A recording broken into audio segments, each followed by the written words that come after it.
আমরা যারা প্রতিনিয়ত গেম খেলে যাচ্ছি তার ভিতরে 100টা মানুষের মধ্যে 70 জন মানুষ প্রায় একটা ভুল প্রতিনিয়ত করে যাচ্ছে। আর যেই ভুলটার মাসুল যে কতটা মারাত্মক হতে পারে সেটা আজকের গল্পটা না জানলে বুঝতেই পারবা না। বন্ধুর প্রতি বন্ধুর যে ভালোবাসা এবং দিন শেষে তাকে হারিয়ে ফেলার যে বেদনা, এটা শুনলে তুমিও আমার মতো অনেকখানি কষ্ট পেতে চলেছ। তাই এই ছোট্ট ভুল থেকে ঘটে যাওয়া বড় একটা দুর্ঘটনা যাতে তোমার লাইফেও ঘটে না যায়, তাই আজকের ভিডিওটা সম্পূর্ণ দেখতে থাকো। আর যেই গল্পগুলো মানুষের জীবন থেকে নেওয়া হয় সেখান থেকে অনেক কিছু শেখার থাকে। তো বেশি প্যাক না করে ছোট্ট একটা ইন্ট্রো দিয়ে আজকের ভিডিও শুরু করা যাক।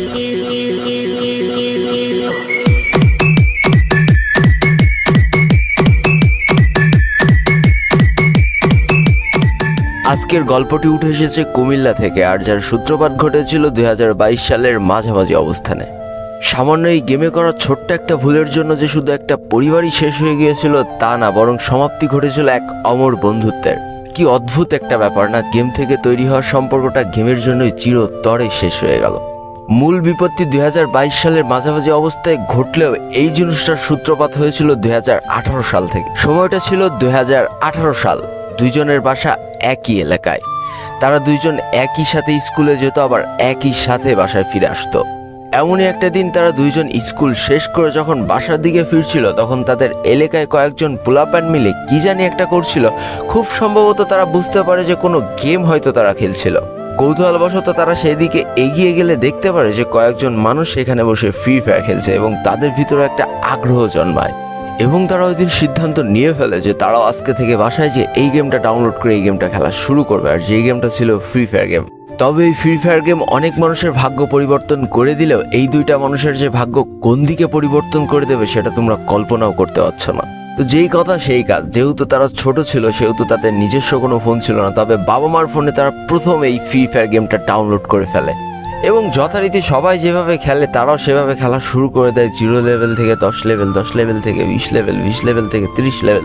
তবে সব থেকে আশ্চর্যের ব্যাপার, তাদের ভিতরের ফ্রেন্ডশিপ যতটা গাঢ় ছিল তার থেকেও কয়েকশো গুণ গাঢ় হয়ে যায় ফ্রি ফায়ার গেমটা খেলার জন্য।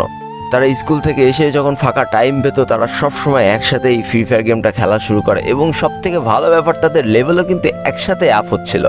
তাদের বন্ধুত্বটা যে কতটা গাঢ় ছিল সেটা বোঝানোর জন্য সেই ছেলেটা আমার কাছে একটা ছোট্ট গল্প করেছিল যে তারা যখন নতুন ইভেন্ট আসতো তখন সেই ইভেন্টগুলো কিভাবে নিত তোমরা জানো? তারা আসলে দুইজন মিলে টাকা জমাতো এবং দুইজনের টাকা এক জায়গায় করে যে কোনো একটা আইডিতে টপ আপ করতো। তো আজকে ধরো একটা নতুন ইভেন্ট এসেছে, এই ইভেন্টটা এক বন্ধু নিয়েছে, তার কয়দিন পরে যখন আরেকটা ইভেন্ট আসতো তখন আবার দুইজনের টাকা এক জায়গায় করে আরেকটা বন্ধু ওই ইভেন্টটা নিত। এই করতে করতে একটা দিকে তাদের বন্ধুত্ব যেমন গাঢ় হচ্ছিল, অপরদিকে তাদের কিন্তু আইডি লেভেল আস্তে আস্তে বাড়ছিল। তো এই করতে করতে 2018 সাল গেল, 19 সাল গেল, 20 সাল গেল, 21 সাল গেল, তারা পা দিল 2022 সালে এসে। আইডির লেভেলও কিন্তু 65 লেভেল আপ হয়ে গিয়েছে। আর সব থেকে মজার ব্যাপার, তাদের দুইজনের আইডি লেভেল একই সাথে সাথে বাড়ছিল, অর্থাৎ দুইজনের আইডির লেভেলই কিন্তু 67 লেভেল ছিল। সব থেকে দুঃখের ব্যাপার ছিল তাদের দুইজনের ডিভাইস কিন্তু সমান ছিল না। একজনের ডিভাইস মোটামুটি ভালো থাকলেও আরেকজনের ডিভাইস কিন্তু দিনকে দিন খারাপ হতেই চলেছিল।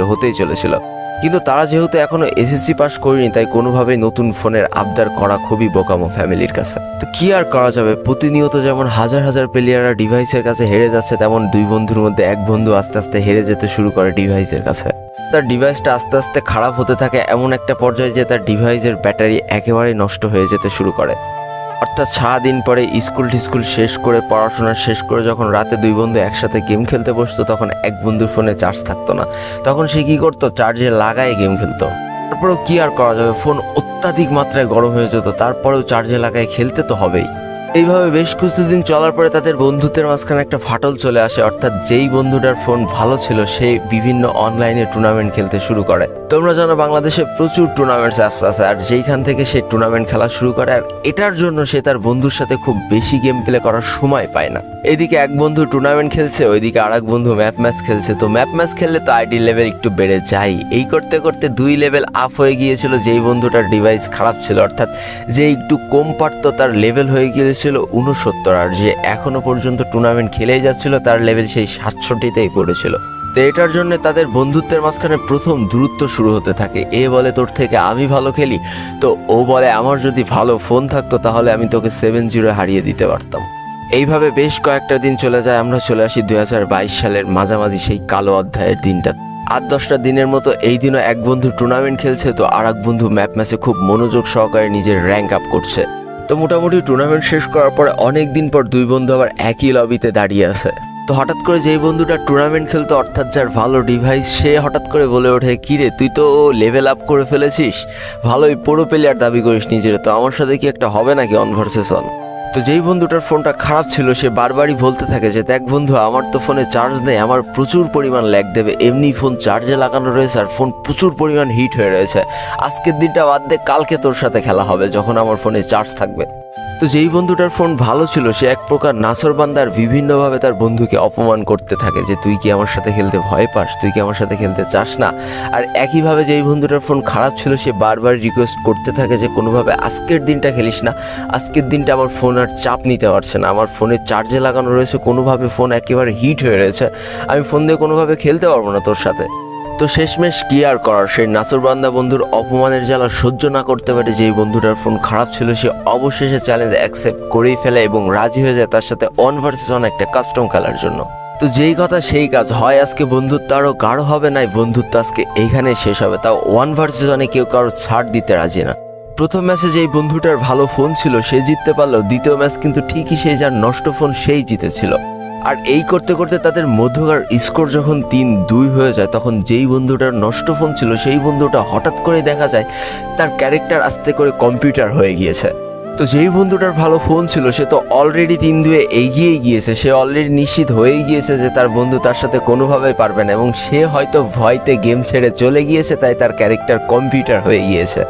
এই চিন্তা ধারণা থেকে সে তার বন্ধুরা আরও বেশি করে পিটাতে থাকে আর চিন্তা করে যে স্ক্রিনশট নিয়ে কালকে সবাইকে দেখাবে আর বলবে যে আমার বন্ধু আমার থেকে কম পারলেও তার মুখের ফাপড় কিন্তু হেভি লেভেলের, সে সবার কাছে বলে বেড়ায় সেই সব থেকে ভালো প্লেয়ার। তো এই করতে করতে বেশ কয়েকটা রাউন্ড পার করে ফেললেও কোনোভাবে তার বন্ধু আর গেমে ব্যাক আসে না। এবার তো তার বন্ধু আরও নিশ্চিত হয়ে যায় যে তার বন্ধু হয়তো ভয়তে তল্পা গুটিয়ে পালিয়েছে, তাই সে গেম প্লে শেষ করে সে তার বন্ধুকে ইচ্ছা করে ফোন দেয়। কিন্তু দুঃখজনক বিষয়, বেশ কয়েকবার কল বাজার পরেও তার বন্ধুর কোনো সাড়া শব্দ পাওয়া যায় না। 15-20 মিনিট পর তাকে খেপানোর জন্য আবারও যখন বন্ধু তাকে ফোন দেয় তখন হঠাৎ করে সেই বন্ধুর বাবা ফোনটা রিসিভ করে কাঁদো কাঁদো কণ্ঠে বলে ওঠে যে তার সন্তানের কারেন্ট শর্ট করেছে আর তাকে ডাক্তারখানায় নিয়ে যাওয়া হচ্ছে। মুহূর্তে তার বন্ধুর মাটির তলা থেকে পা সরে গিয়েছিল যে তার ভুলের জন্যই কি তার বন্ধু আজকে কারেন্ট শর্ট খেয়েছে। আর শুধু তাই নয়, তার 1 ঘন্টা পরে নিউজ আসে তার বন্ধু আর এই পৃথিবীতে বেঁচে নেই। এই কথাগুলো যখন সেই বন্ধু আমাকে বলছিল তখন তার চোখ দিয়ে অনর্গল একের পর এক পানি পড়ছিল। দেখো, এই ভুলটা আমরা অনেকেই করি, অনেকে চার্জে লাগায় গেম প্লে করতে থাকি, দিনের পর দিন গেম প্লে করছি, কিন্তু এইটা একটা বড় চিন্তা করছি না যে কোনোভাবে যদি শর্ট সার্কিট থেকে আমাদের কারেন্ট শর্ট করে তাহলে রাত্রেবেলা বাঁচানোর মতো কেউ থাকবে না। তখন হয়তো পুরো পরিবারটা তোমাকে হারিয়ে শোকে পাথর হয়ে যাবে আর তোমার কোনো একটা বন্ধু এরকম কেঁদে কেঁদে হয়তো আবারও আমার কাছে এসে এই গল্পটা বলবে। একটা কথা বলি, গেমের থেকে জীবনের মূল্য অনেক বেশি। শুধু চার্জে লাগায় গেম খেলে নিজের জীবনটাকে ঝুঁকিপূর্ণ করে কোনো লাভ নেই। এখনও সচেতন হও, নিজেকে ভালোবাসতে শিখো আর মানুষের কথায় প্রভাবিত হয়ে কখনো one versus one custom challenge করে বসো না। তুমি হয়তো তোমার অবস্থান থেকে ভালো খেলো, তোমার সামনে যে আছে সেও হয়তো তার অবস্থান থেকে ভালো খেলে। আর যারা ভালো খেলতে পারছে না তাহলে তাদের পিছনের কারণটা একবার হাতড়ে দেখার চেষ্টা করো। হয় তাদের ভালো ডিভাইস নেই, নাই তাদের ভালো গান স্কিল নেই, নাই তারা হয়তো গেমে বেশি টপ আপ করতে পারে না দারিদ্রতার কারণে। তাই বলে এই নয় যে তুমি একটু ভালো খেলা শিখে তাদেরকে অপমান করবা। তো বন্ধুকে হারানোর 2 বছর পরেও যখন সেই বন্ধুটা আমার কাছে এই গল্পগুলো করছিল তখন তার চোখ বেয়ে অনর্গল পানি পড়ছিল। আর আমি সেদিনই বুঝতে পেরেছিলাম যে বন্ধু হয়ে বন্ধুকে হারানোর কষ্টটা আসলে কতখানি। তো আজকের ভিডিওটা এই পর্যন্তই ছিল। ভিডিওটা ভালো লাগলে অবশ্যই একটা লাইক করে ফেলো, কমেন্ট করে দিও আর বন্ধুদের কাছে শেয়ার করে দিও। আজকে আমি বিদায় নিচ্ছি টুয়েলভ লোল গেমের পক্ষ থেকে। ততক্ষণ সবাই সুস্থ থেকো, ভালো থেকো আর তোমাকে একটা যে মানুষগুলো ভালো আছে তাদেরকে অনেক ভালো রেখো। Tata, bye bye.